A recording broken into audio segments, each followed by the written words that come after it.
tous, aujourd'hui on se retrouve dans un nouveau tutoriel Fimo sur un sandwich.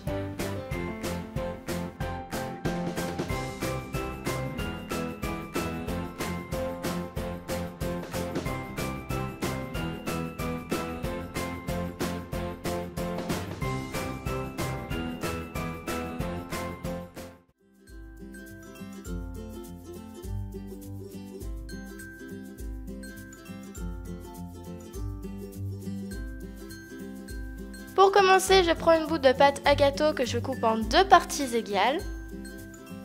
Puis ensuite, je vais réaliser deux pains en fait pour faire le pain du haut et le pain du bas. Donc pour ça, rien de plus simple, vous avez juste à prendre votre pâte, à la rouler, à faire un espèce d'ovale avec des pointes assez fines. Il faut qu'il soit assez fin en épaisseur. Sinon ça va faire trop épais et en plus avec la garniture qu'on va rajouter ça va faire un gros bloc, ça va pas faire un sandwich quoi, ça va faire un gros truc pas très beau. Donc il faut faire assez fin. Une fois qu'on a nos deux bouts de pain, on va les mettre côte à côte pour voir s'ils sont de la même taille. Et ensuite avec une boule de papier aluminium, on va faire des petits traits sur le pain du haut et on le fera pas sur le pain du bas puisque sur une vraie baguette, il n'y a pas ça sur le pain du bas, tout simplement.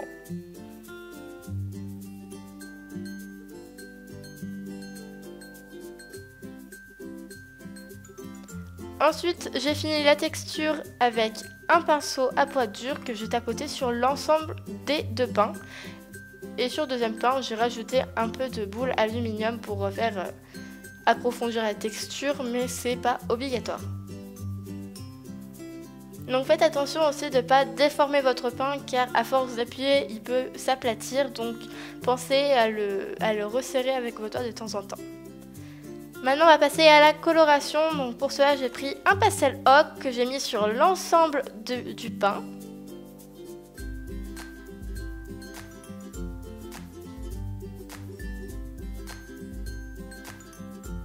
Puis avec du pastel marron assez foncé quand même, j'ai effleuré la pâte pour faire un espèce de relief comme quoi c'est un peu plus brûlé au-dessus.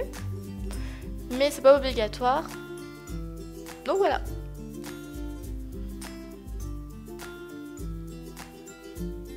Donc si vous utilisez le pastel marron, ayez la main légère pour pas que votre pain à la fin soit brûlé et plus doré, ça serait dommage quand même.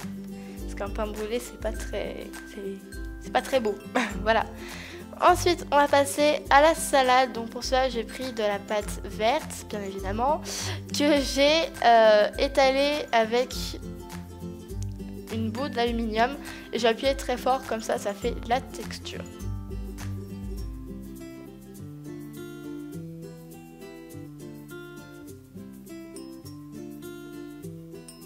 Une fois que j'en ai mis sur tout mon pain, j'ai voulu couper parce qu'au milieu j'avais une grosse masse de salade.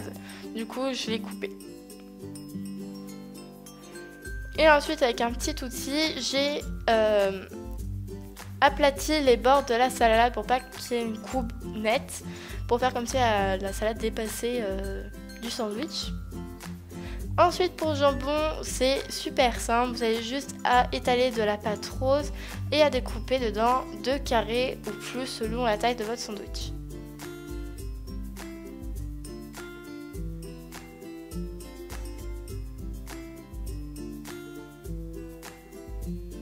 Ensuite je les ai mis de travers de façon à ce que les pointes sortent à l'extérieur du sandwich. Donc moi je fais pas trop ressortir parce qu'après je trouve que ça cache la salade, on la voit plus. Et pour les tomates, c'est tout aussi simple, vous avez juste à faire des boulettes que vous allez aplatir. Donc si vous avez une canne de tomates c'est encore mieux, mais moi je n'en avais pas, du coup j'ai fait comme ça, et moi ça me va bien. Donc je les mets où il y a un peu de place, parce que c'est vrai qu'à partir de cette étape on n'a plus beaucoup de place.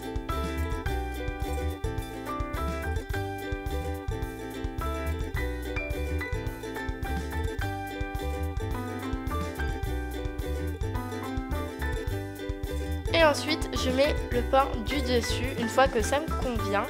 Mais avant, je mets toujours un tout petit peu de salade pour combler les trous et pas qu'il y ait un gros espace entre le pain et la garniture. Et je fixe bien le pain avec de la fimo-ikki.